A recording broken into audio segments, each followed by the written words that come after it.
Hello, my name is Miracle Hutchinson. I am going to be doing the ethical presentation on Vioxx. So first, we're going to start off by the people that were involved in Vioxx. I have the FDA. The FDA did not have the opportunity to review the data from the study, but they agreed with the company that they weren't any safety concerns for patients. The FDA approved Vioxx in May of 1999 with the original safety database with approximately 5,000 patients on Vioxx that did not show the increased risk of heart attack or stroke. Vigor was designed to look at the effects on stomach ulcers and bleeding, but it was not submitted until June of 2000.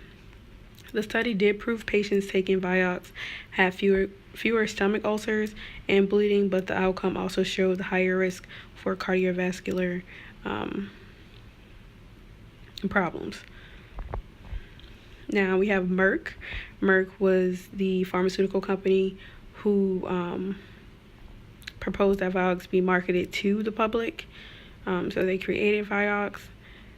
Doctors, the reason why doctors are on this list is because they prescribed Vioxx, not knowing the full risk of Vioxx, as well as there were other medicines out on the market that could have been prescribed instead of Vioxx. I do put majority of the blame on Merck and Company. And the reason why I put the majority of the blame on them, Merck had already discovered that Vioxx increased the risk of heart attacks and strokes in 1998, and Merck was very well aware of the possible congestive heart failures that patients would experience if the drug was released to the market. And the Vigor study was more so focused on stomach bleeding and ulcers, and not the long-term effects of heart attacks or strokes or even death.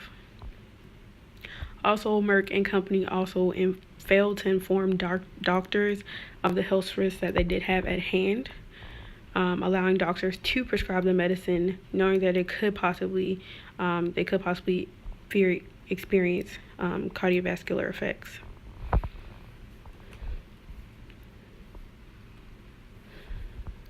So the values that I believe that the Merck and Company did uphold was more so the money. They wanted to get the drug out to the public instead of, making sure everything was fully equipped. I do not believe that we should share their same values. If the product would have ultimately caused death or any dangerous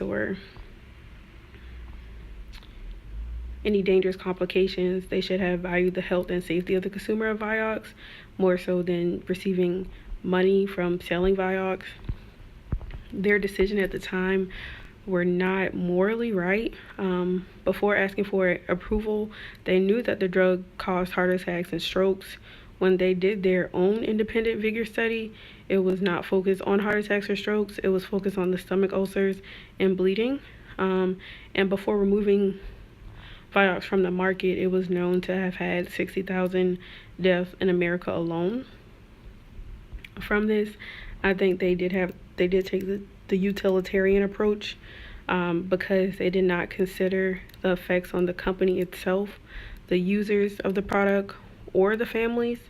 Merck acted on pure self-interest for the company to gain profit, than being concerned about the well-being of the consumers of Vioxx.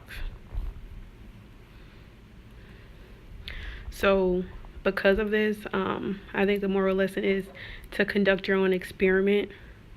And when you conduct your own experiment, do both short and long-term investments to look of what the outcome could possibly be. And when you do conduct your experiments, make sure you tell the truth and report the truth from your experiments, because it could eventually affect other people in the long run. And that is my ethical presentation on Vioxx.